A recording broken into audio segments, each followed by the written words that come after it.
Algunas escenas en este programa han sido recreadas.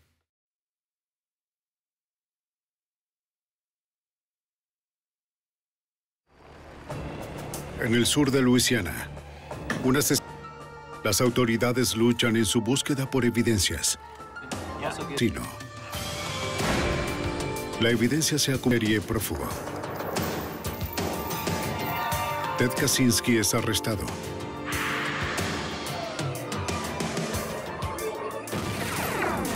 Fugitivo a un prófugo.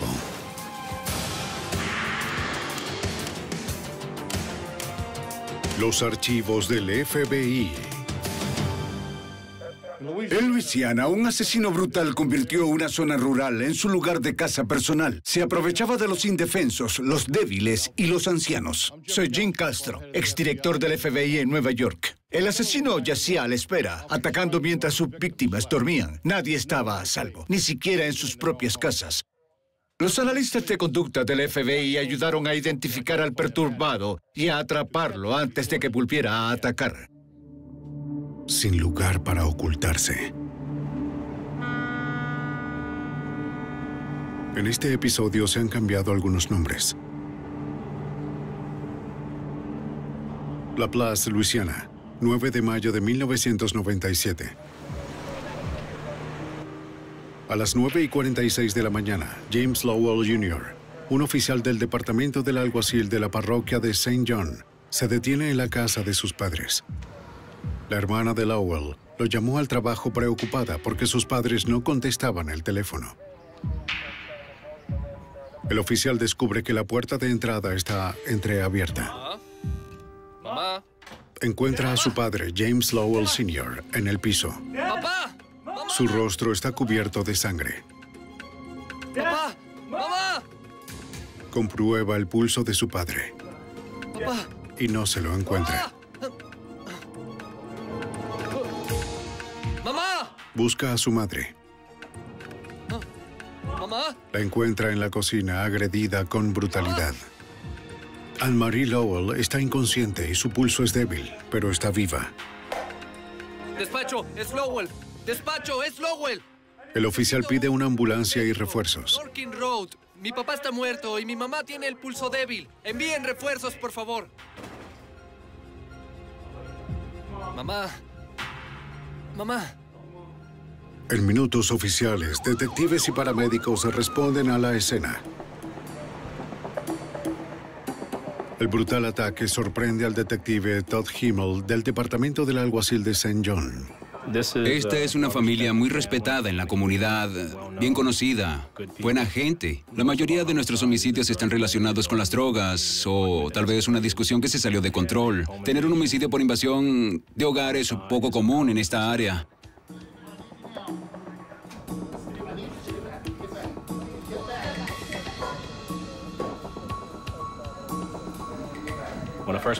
Cuando entré por primera vez en la casa, mi primera impresión fue espantosa. Había una tremenda cantidad de sangre en el suelo y en las paredes. Las lesiones a las víctimas fueron bastante espantosas. Los paramédicos trabajan para estabilizar a la señora Lowell en el corto viaje al River Parish Hospital. Más tarde ese día muere de sus heridas. El oficial Lowell les cuenta a los investigadores cómo encontró a sus padres. Señala un par de anteojos en el piso de la cocina que pertenecían a su padre. Los investigadores encuentran un martillo manchado de sangre cerca del cuerpo del señor Lowell. La naturaleza de las heridas en la cabeza y la cara de la víctima llevan a los investigadores a creer que este es el arma que lo mató. Los detectives registran la casa. Cuando entré en el área del estudio, observé los lentes de la mujer tendidos en el suelo con algo de sangre. Era obvio que la habían golpeado en esa área.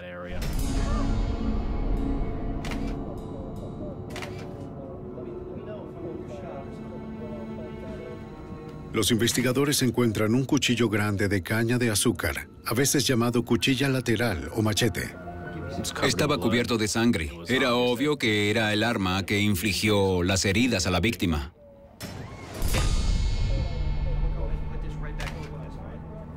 Los detectives notan que varios volúmenes de una enciclopedia fueron arrojados al piso. Debe haber algo.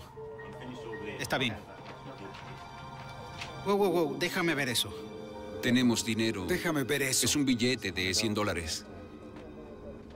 Al revisar los libros que todavía estaban en el estante, encuentran que los Lowell habían escondido casi $12,000 allí. Miembros de la familia más tarde confirman el total. El intruso no encontró el dinero. Los investigadores teorizan que la búsqueda del asesino fue interrumpida. Estaba muy cerca de encontrar el dinero. Al parecer, fue asustado antes de que lo hiciera. El hijo que vino a casa para saber de sus padres pudo haberlo ahuyentado. Los técnicos de la escena del crimen buscan en casi todas las superficies expuestas de la casa, pero las únicas huellas dactilares que encuentran coinciden con las víctimas o los familiares cercanos. Necesito que consigas un par de fotos de esto. Los investigadores registran el exterior de la casa. Descubren que la línea telefónica, así como los cables de la alarma, fueron cortados. Y retiraron una de las ventanas del garaje. Ana está por aquí.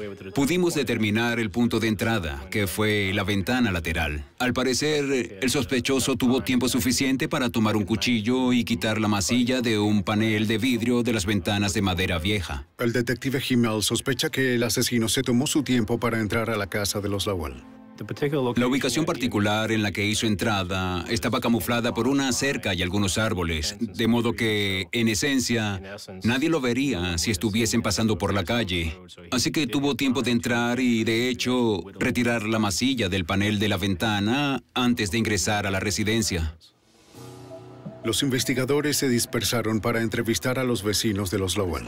Aunque La Place es una comunidad muy unida, nadie había notado nada inusual. Los detectives verificaron los antecedentes de todas las personas que habían estado en contacto con la familia. Descubren que un obrero contratado por los Lowell es un ex convicto. Pasó 5 años en prisión por homicidio. Comenzamos una investigación prestando atención a sus antecedentes. Desde ese punto lo mantuvimos bajo constante vigilancia.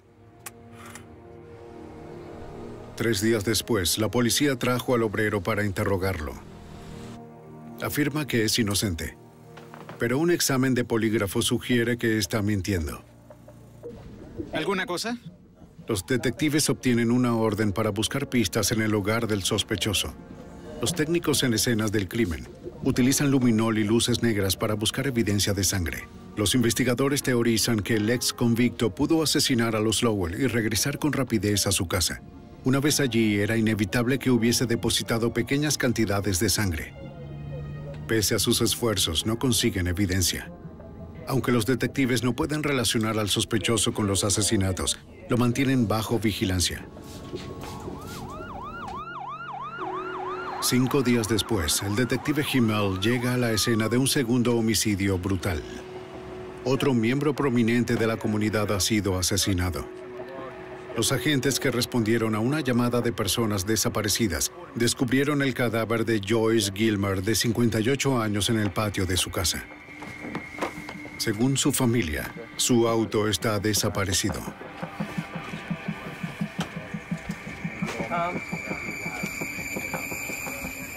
La víctima tiene 4 laceraciones sangrientas en la parte posterior de la cabeza.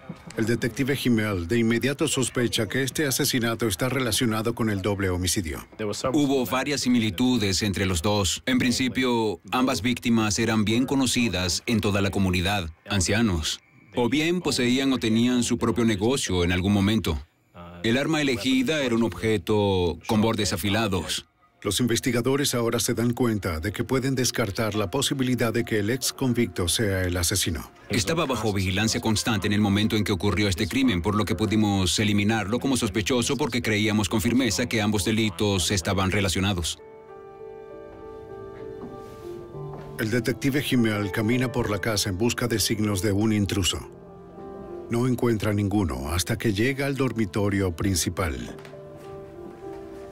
Parece como si el asesino supiese con certeza lo que quería. La familia de la víctima informó que faltaba una caja fuerte. La única habitación que fue alterada fue el armario del dormitorio principal, donde se encontraba la caja fuerte, lo que nos indicó que el autor sabía con exactitud dónde ir y sabía muy bien lo que estaba buscando cuando entró en la residencia. Y sabiendo que la caja fuerte estaba dentro del dormitorio principal, había una buena posibilidad de que conociera a la víctima. Podría ser que la razón por la cual la asesinó era porque sabía quién era él y podía identificarlo. Los investigadores no encuentran evidencia de sangre dentro de la casa. Concluyen que la víctima quizás fue forzada a ir al patio trasero, donde fue asesinada. Los investigadores de la escena del crimen procesan la casa en busca de evidencia, incluyendo cabello, fibra y huellas dactilares. El asesino fue cuidadoso. De nuevo, no ha dejado nada atrás. Más tarde, ese mismo día, los investigadores encuentran el auto de la señora Gilmer en el estacionamiento de un hotel a pocos kilómetros de su casa. Los oficiales llevan el vehículo al estacionamiento del alguacil para analizarlo. Cuando encontraron el automóvil, las llaves aún estaban en él. Era obvio que había usado esa zona solo para dejar el vehículo y subirse a otro que estaba estacionado antes allí o que alguien lo había recogido. Los técnicos en escena del crimen recogen varias huellas dactilares, pero solo coinciden con la víctima y los miembros de la familia de la víctima. Para el detective Himmel, el auto es otro callejón sin salida. No teníamos ninguna evidencia física que pudiese determinar o incluso ayudarnos a determinar quién fue el perpetrador. Los investigadores revisan las cintas de video tomadas por las cámaras de seguridad del hotel. Desafortunadamente, las cámaras no estaban enfocadas en el área donde abandonaron el vehículo robado. Fue un momento muy estresante, muy tenso, tratando de determinar quién era el responsable de estos crímenes. Trabajar 20 horas al día, dormir 4 horas por noche, fue bastante estresante. Con recursos limitados y casi sin evidencia para continuar, el departamento del alguacil de St. John llama a la oficina del FBI en New Orleans.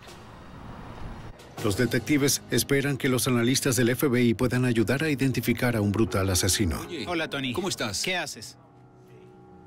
De acuerdo, aquí es donde... El agente especial Dan Funk viaja a las escenas de ambos homicidios a partir de los asesinatos de Lowell. Los investigadores todavía están procesando la casa 2 semanas después de los asesinatos.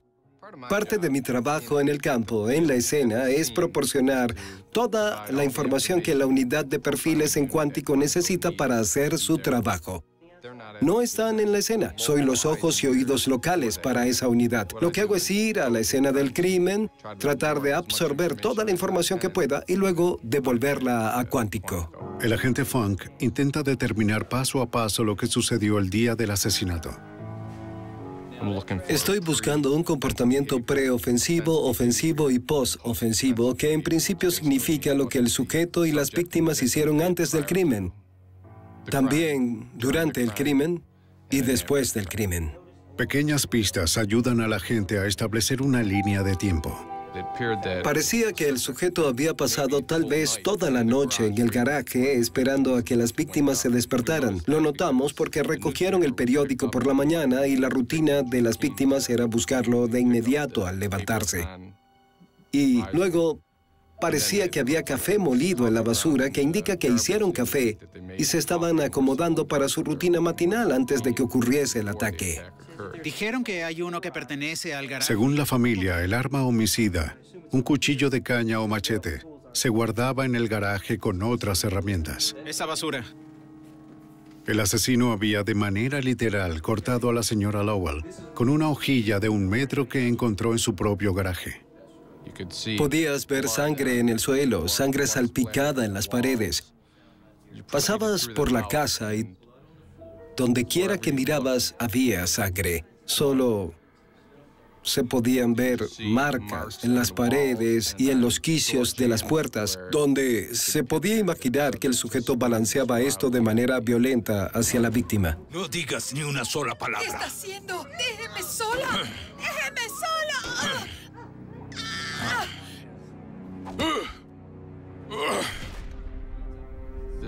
Esta fue quizás la peor escena de crimen que he visto en mi vida y se extendió por toda la casa, lo que indicaba que hubo una confrontación entre las víctimas que seguía y seguía.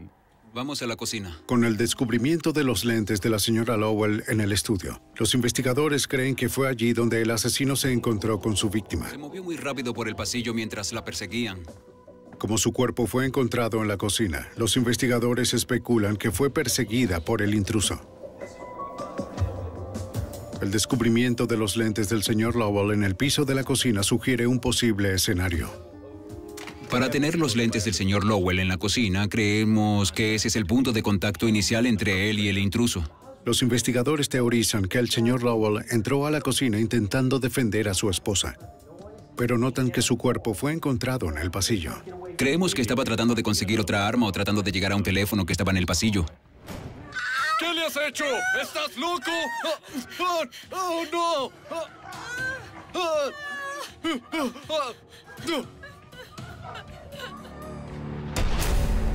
Después de ver las escenas del crimen de Lowell y Gilmer, el agente Funk confía en que tiene suficiente información para llevar a Cuántico. Encontramos un martillo. En definitiva, creímos que este era un caso en el que la unidad de perfiles podría ayudar. Hubo mucha interacción entre las víctimas y el sujeto, y había una gran cantidad de actividad que podría usarse para crear un perfil del delincuente.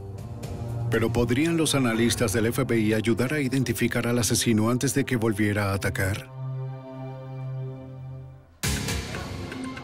En Luisiana, un asesino mató a 3 ciudadanos prominentes en una pequeña ciudad. Ataca con extrema violencia, pero deja pocas pistas.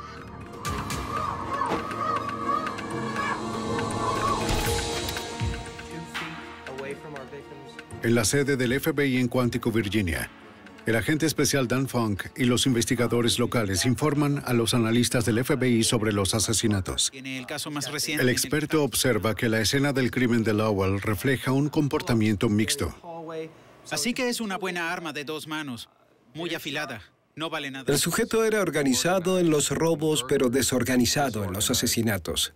El sujeto trajo consigo herramientas para desactivar las alarmas y las líneas telefónicas y para ingresar a la residencia, pero fue desorganizado una vez adentro. No trajo un arma con él, pero encontró armas de oportunidad ubicadas dentro de la escena.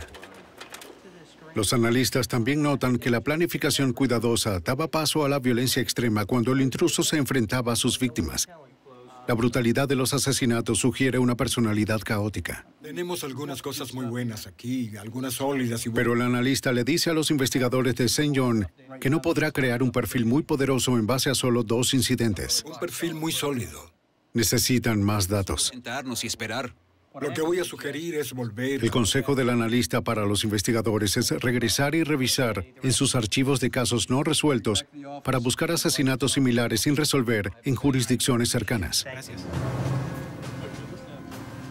Investigadores del Departamento del Alguacil de St. John se reúnen con detectives de parroquias cercanas. Los detectives comparten los detalles de sus archivos de casos sin resolver y hacen un descubrimiento escalofriante.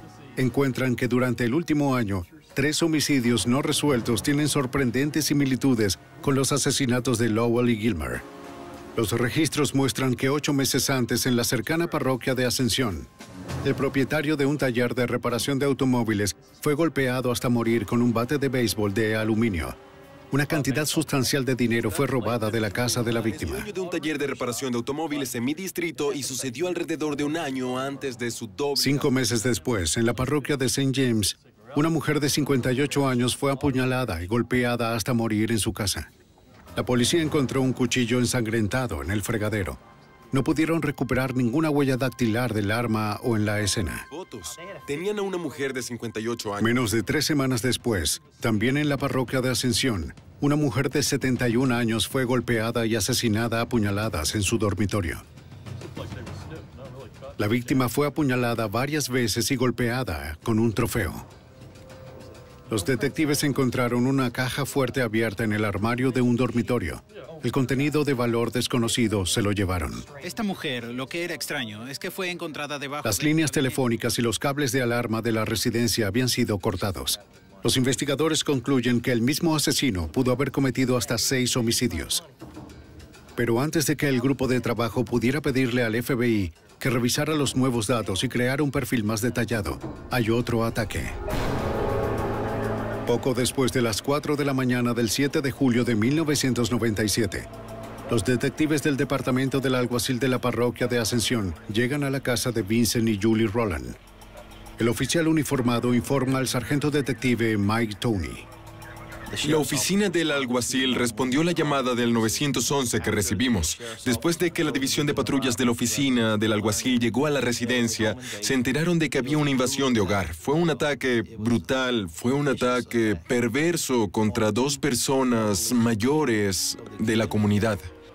El detective Tony se enteró de que la pareja sufrió severas laceraciones y heridas de bala. De milagro, ambos estaban vivos. Al día siguiente, Tony visita el hospital y se entera de que ambas víctimas se han estabilizado. Un médico le dice a los investigadores que docenas de balines de escopeta de calibre .410 fueron retirados de la cara, cuello y áreas del pecho de ambas víctimas. Si los Rowland hubieran sido alcanzados por municiones de mayor calibre, no hubiesen sobrevivido. Entre sus heridas, el señor Rowland tenía una gran herida de cuchillo y un disparo de escopeta en su cara. Fue increíble que pudiera hablar y darnos información. Estaba decidido a dar esta información porque quería que atraparan a su atacante.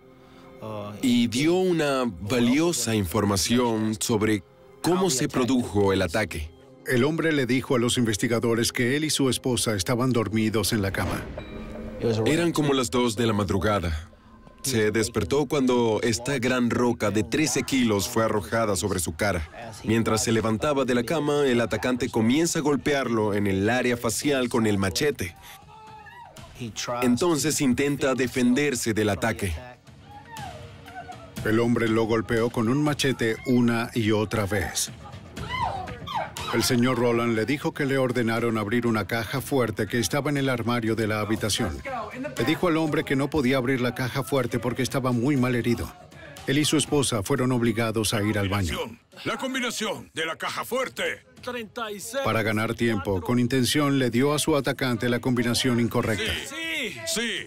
36, 4, 34. ¿Estás bien? 36. Estoy bien. No te preocupes. ¡No abre! Respuesta incorrecta. Esa no es la combinación. Le ordenó a la señora Rowland que abriera la caja fuerte o los mataría a ambos. ¡Vamos! ¡Ábrala! ¡Abra la caja! Está tomando mucho tiempo. ¡Ábrala ya! ¡Ábrala ya, le dije! ¡Apártese! ¡Dámelo todo! La caja fuerte contenía más de $100,000 en efectivo. ¡Arriba! ¡Camine! Después de vaciar la caja fuerte, ¡Dense la vuelta! ¡Quédense allí o los mato! el intruso se movió hacia el lado opuesto de la casa. ¿Estás bien? Quédate aquí. Quédate aquí. Espera. El señor Rowland podía verlo a través de la ventana del baño. Tranquila. Quédate allí. ¡No te vayas! No, quédate aquí. Me encargaré de esto. Salió del baño y buscó el cajón en el armario de la habitación donde guardaba 2 pistolas. Quédate allí.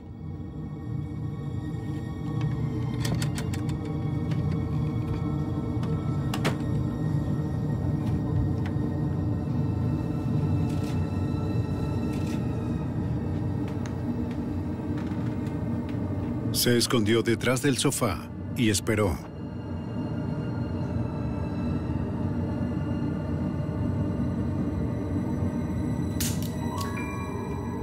Había tomado el revólver equivocado. ¡No! El que mantenía cargado todavía estaba en el armario. El intruso había encontrado una escopeta en un armario de armas. Oyó que alguien se acercaba a él, pero no se dio cuenta de que era su esposa. ¡No! Oye que disparan por segunda vez y luego se da cuenta de que le acaban de disparar a su esposa. La señora Rowland le dice a los investigadores que se quedó quieta hasta que el intruso se fue. Luego intentó llamar al 911, pero la línea telefónica había sido cortada. Aterrada y sangrando, logró conducir hasta la casa de su hijo, donde llamó a la policía. Los detectives de la parroquia de Ascensión comparten los detalles de las declaraciones de los Roland con los investigadores. Están seguros de que el ataque está conectado a los homicidios que están investigando. Estaban vinculados debido al tipo de invasión de hogar que era. El perpetrador entró en la residencia por una ventana. Antes de abrir la ventana, había cortado los cables del teléfono a la residencia, lo que desactivaría el sistema de alarma. Y luego, después de entrar en la residencia, busca algo que le sirva de arma y ataca a las víctimas mientras estaban en la casa. Los detectives también notan similitudes en las víctimas del asesino. Todos eran ancianos con empresas propias y eran acaudalados. Los Roland son las únicas personas que se han encontrado cara a cara con este brutal asesino y han vivido para contarlo. Los investigadores regresan al hospital con un dibujante que crea un dibujo compuesto del sospechoso basado en la descripción de los Roland. Lo describieron como un hombre blanco con una especie de cabello despeinado, delgado y una voz muy autoritaria. Describieron su voz como la voz de una persona de la parroquia del río, de esa área, además de tener un fuerte acento del sur de Luisiana. Los investigadores difunden el dibujo compuesto del agresor en los medios de noticias locales. El hombre buscado se describe como un hombre blanco, en sus 20 o 30 años de estatura media, de constitución media y cabello rubio arenoso. Ahora, la policía de 3 jurisdicciones de Luisiana por fin tienen su primera pista en la identificación de un asesino despiadado.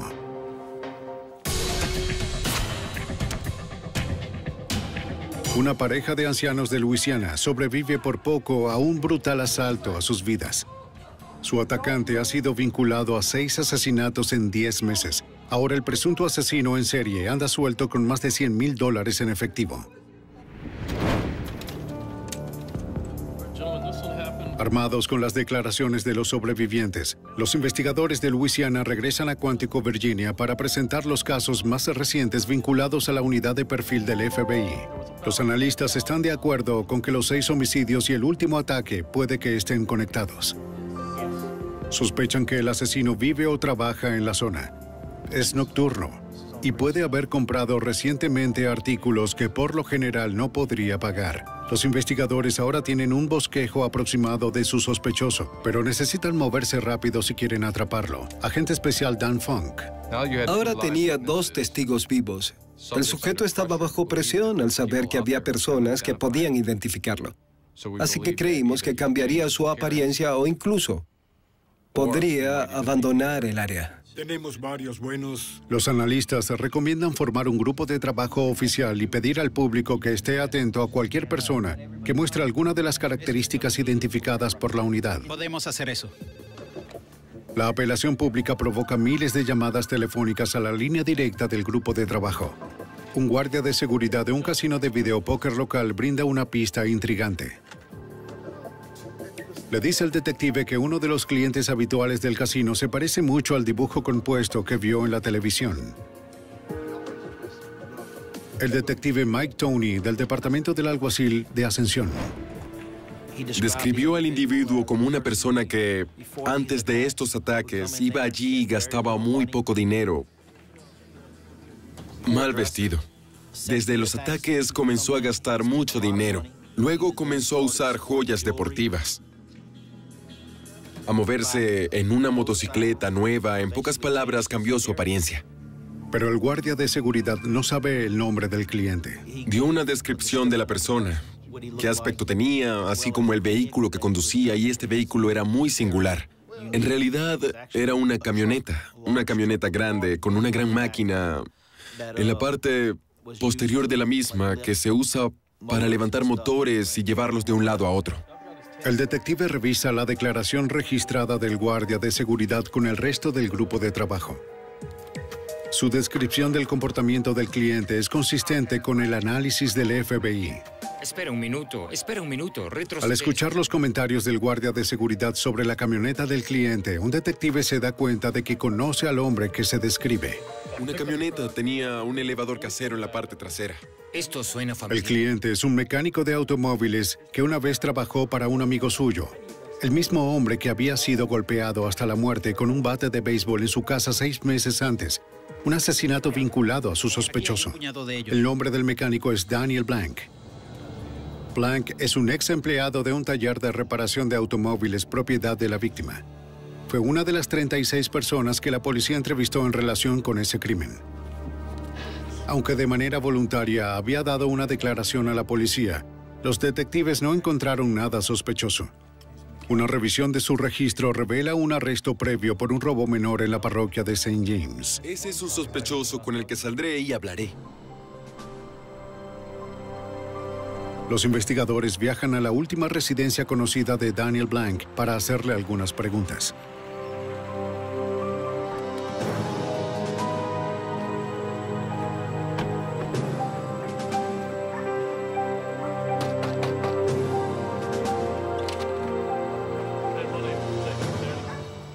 ¿Lo ha visto? Una mujer abre la puerta. Dice que es la madre de Sonia Radford, la novia de Daniel Blank. Aquí, señora. Nos informó que Daniel Blank y su novia se acababan de mudar a Texas, que él no estaba allí. Dejé mi información con ella. Si ella le hablaba después de que nos fuésemos, le daría la información que necesitábamos para hablar con él. Es muy importante que consulte con nosotros. Bien, apreciamos mucho eso. Muchas gracias, lo aprecio.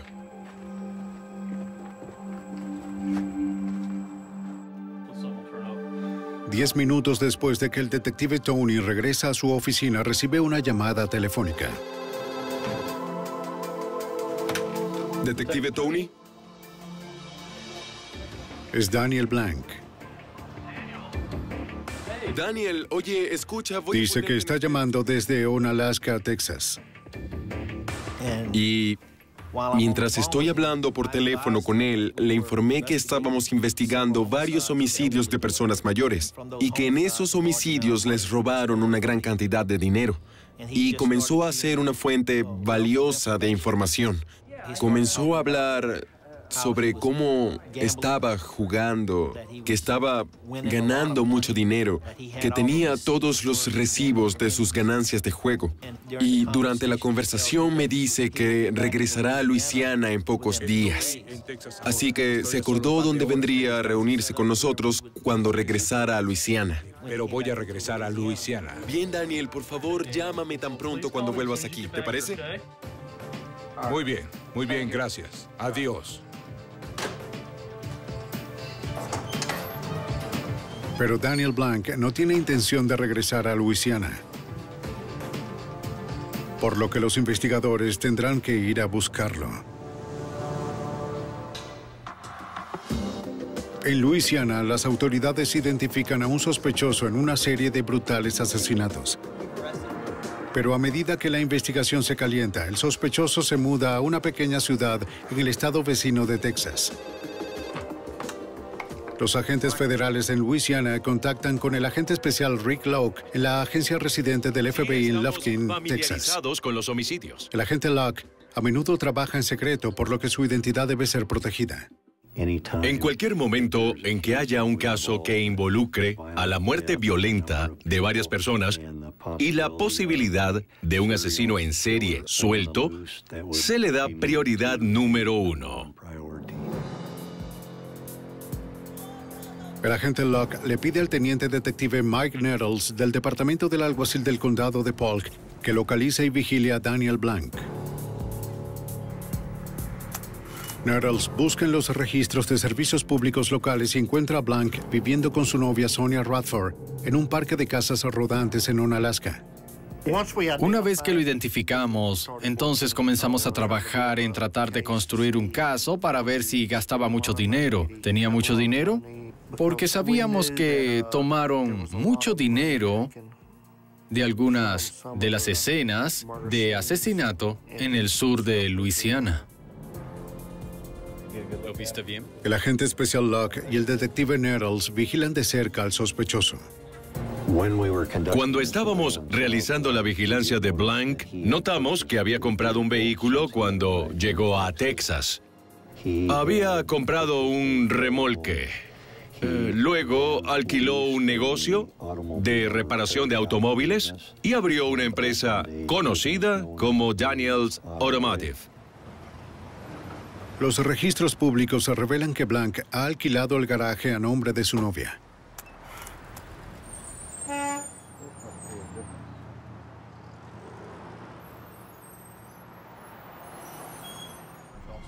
Después de vigilar a Blank durante casi 2 semanas, el agente Locke y el oficial Nettles se reúnen con el grupo de trabajo de Luisiana y un fiscal de Texas. Los investigadores informan al fiscal sobre los resultados de una verificación de antecedentes financieros de Daniel Blank. Estaba gastando una gran cantidad de dinero que se ajustaba al perfil de comportamiento. Después de hacer un historial financiero de él, nos enteramos de que en este año en el que estaba gastando todo este dinero, no tenía ningún medio de ingresos que apareciera en sus registros de empleo estatales. Por favor, el detective... Durante una conversación telefónica anterior con Blank, el detective Tony abordó el tema de sus ingresos. Y fue entonces cuando comenzó a adentrarse en sus hábitos de juego. Todo el dinero que tengo lo gané al apostar. Así que teníamos una persona que estaba gastando miles de dólares en los casinos locales de juego. Y luego, después de hacer el historial y los registros financieros a través de los casinos, supimos que de hecho estaba gastando más dinero del que ganaba. Así que en realidad estaba en negativo para sus registros de juego. Además de sus pérdidas masivas de juego, Blank ha comprado una camioneta, un automóvil, una motocicleta nueva, 2 remolques por $22,000, un remolque de $14,000 y una piscina sobre el suelo de $4,000. Los registros revelan que la mayoría de las compras se hicieron en efectivo. Lo que creo que tenemos aquí... El fiscal está de acuerdo con que la evidencia circunstancial es impresionante. Pero los investigadores no han presentado ninguna evidencia que coloque a Blank en ninguna de las escenas del crimen o que lo conecte con un arma. Si los investigadores esperan presentar su caso contra Blank, necesitan pruebas físicas sólidas. En Luisiana, los técnicos han recuperado muchas huellas dactilares ocultas de las escenas del crimen. Los analistas han comparado la mayoría de las impresiones con las víctimas y sus familiares. Los técnicos comparan las huellas desconocidas restantes con un conjunto de huellas dactilares de Daniel Blank obtenidas durante un arresto anterior por una infracción menor. Determinan que las impresiones no coinciden. Pero el antiguo registro de Blank está incompleto. No hay huellas de sus palmas en su archivo. Y los investigadores tienen varias impresiones de la palma de las escenas del crimen enumeradas como desconocidas. Los investigadores idean un plan para obtener un juego de huellas de la mano de Daniel Blank. A través de una verificación de registros, el detective Nettles y el agente Locke se han enterado que Blank no tiene una licencia de conducir válida. Después de semanas de vigilancia, observaron que Blank tiene la costumbre de ignorar una señal de alto cerca de su negocio. El plan es que Nettles realice una parada de tráfico la próxima vez que la ignore.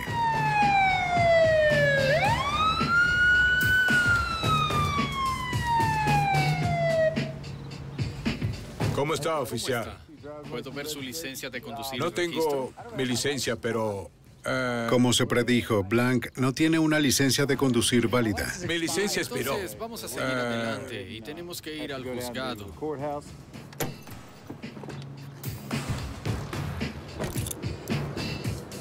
¿Y en realidad cree que todo esto es necesario? Camine por el costado del auto, por ¿Sí? Nettles lo pone bajo arresto y lo lleva a la oficina del alguacil del condado de Polk. Durante el proceso de fichaje, los oficiales toman un juego completo de huellas dactilares y de palma de Blank. Si las impresiones de la palma coinciden con las impresiones en cualquiera de las escenas del crimen de Luisiana, los investigadores tendrán la evidencia que necesitan para obtener una acusación. Blank paga una multa de $50 y es liberado. En el laboratorio de huellas dactilares, los técnicos comparan las impresiones de la palma con las impresiones desconocidas recopiladas en las escenas del crimen. En caso tras caso, los resultados son negativos. No coinciden. Todas las impresiones recogidas en las escenas del crimen pertenecen a miembros de la familia, víctimas o siguen siendo desconocidas. Así que por ahora el presunto asesino en serie Daniel Blank seguirá estando libre. En Luisiana, 6 personas han muerto. víctimas de un asesino degenerado. Una investigación intensa ha revelado a un sospechoso principal, pero no hay pruebas sólidas que lo relacionen con los crímenes. El sospechoso es volátil. Los investigadores tienen que sacarlo de las calles. Ahora la única persona que puede proporcionar la evidencia que necesitan es el propio sospechoso. El agente especial del FBI, Rick Locke. Se decidió que debíamos continuar con el caso planificando una entrevista detallada con Blank y realizando una búsqueda de sus propiedades. Estábamos buscando cualquier evidencia que, en definitiva, lo vincularía a los crímenes en Luisiana. ¿Qué? Los investigadores le entregan a Daniel Blank órdenes para registrar su negocio y su hogar. El detective Nettles le pregunta a Blank si iría al juzgado para una entrevista voluntaria. Está de acuerdo.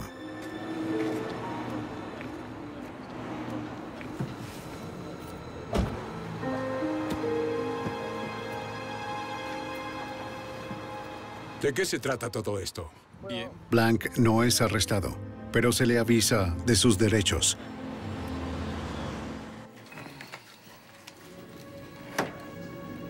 ¿Te importa si grabo esta conversación y la registro en video? No, yo... ¿Tienes algún problema con eso? Adelante.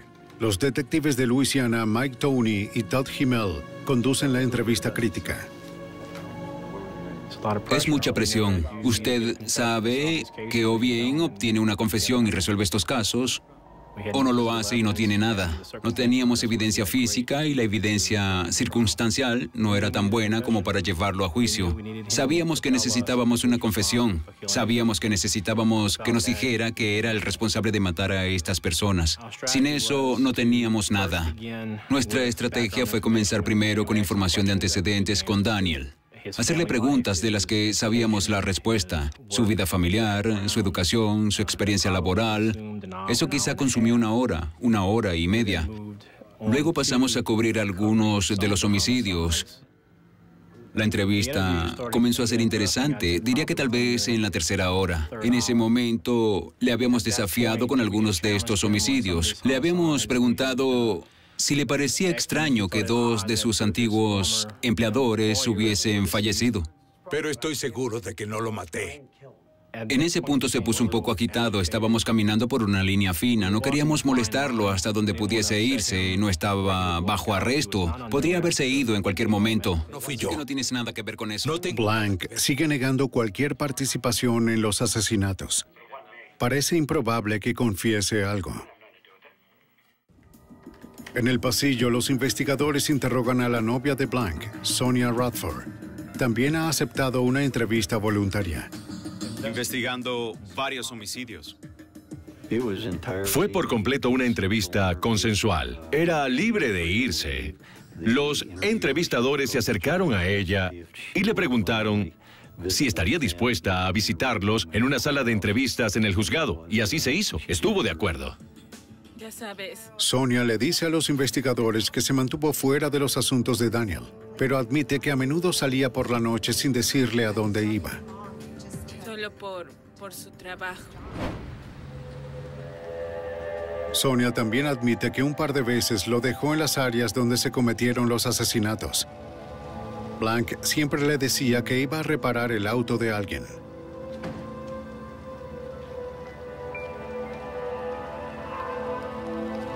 Sonia le dice a los investigadores que nunca quiso creer que Daniel estaba involucrado. A unas puertas de distancia, Blank continúa negando cualquier responsabilidad por los crímenes. Yo no lo maté. Necesito que continúes la grabación. Me gustaría que tomes un polígrafo, si te parece bien. Incluso accede a tomar un examen de polígrafo. Solo responde sí o no. Creo que aceptó tomar el polígrafo porque tenía que dar la impresión de que era colaborador y quería que creyésemos que era inocente. El examinador le pregunta a Blank si alguna vez golpeó a la señora Gilmer, la anciana que se encontró afuera de su casa. Blank responde. Después de 3 pruebas, el examinador de polígrafo informa que Blank está exhibiendo comportamientos engañosos. Es muy probable que no esté diciendo la verdad. Lo que sea, cualquier cosa que Blanc veas. está empezando a mostrar signos de estrés. Sus interrogadores deciden desestabilizarlo aún más, introduciendo un tema emocional: la reciente muerte de su madre. Mi padre no fue de ayuda. Me di cuenta de que su relación era estrecha con su madre. Desde ese momento, le hablé de su crianza. Venía de una familia numerosa. La ayudé tanto como... Sabía que no era fácil para él debido al tamaño de la familia y ambos padres que intentan proporcionar comida y apoyo y vivienda para sus hijos. Daniel, ¿amabas a tu madre? Sí. Si ella estuviera viva hoy y estuvieras involucrado en estos asesinatos, ¿crees que ella querría que hicieras lo correcto? Sí. ¿Querías matar a la señora Gilmer? No. Eso fue muy importante. Esa fue la primera admisión que había hecho de que era responsable de cometer ese crimen. Una vez que Blanc comienza a confesar, no se detiene. En última instancia, admite 6 homicidios y 2 intentos de asesinato. Le cuenta al detective Himmel sobre su primer asesinato ocurrido 8 meses antes del doble homicidio de St. John. Blanc le dice a los investigadores que trabajó para la víctima y afirmó que el hombre le debía dinero por un trabajo que había hecho. Dice que entró en la casa de su jefe y lo encontró dormido en el sofá. Intentó tomar su billetera, pero el hombre se despertó. Blanc afirma que el hombre lo atacó con un bate de béisbol. Cuando resbaló y cayó, Blanc se apoderó del bate y comenzó a contraatacar. No dejó de golpear al hombre hasta que murió. Todos los días, siempre. Blanc dijo que tomó $800 o $900 de los bolsillos del hombre. Sabía que lo que estaba haciendo estaba mal. Sabía la diferencia entre el bien y el mal. Y creo que después de ese primer homicidio, se volvió cada vez más fácil que ocurriese de nuevo. En su confesión, Blanc dice con firmeza que actuó en defensa propia. Eso fue en defensa propia. Insiste en que las 6 víctimas de asesinato lo atacaron Esa es la primero. verdad. ¿Estaban tratando de matarte? Trataban de matarme. Entiendo. Pero apreciamos que seas honesto.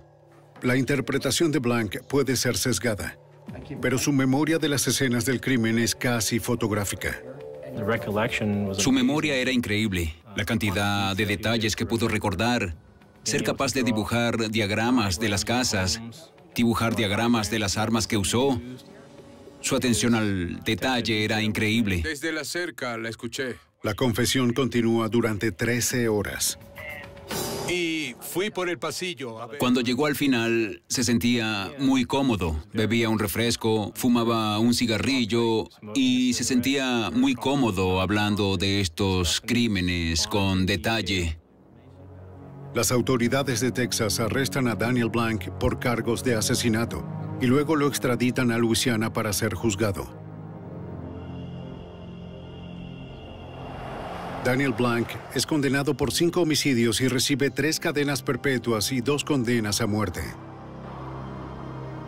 Ahora se encuentra en el corredor de la muerte en la penitenciaría estatal de Luisiana en Angola. El estado de Luisiana decide no presentar cargos por el 6º homicidio ni por los intentos de asesinato, confiados en que Daniel Blanc nunca saldrá vivo de este lugar.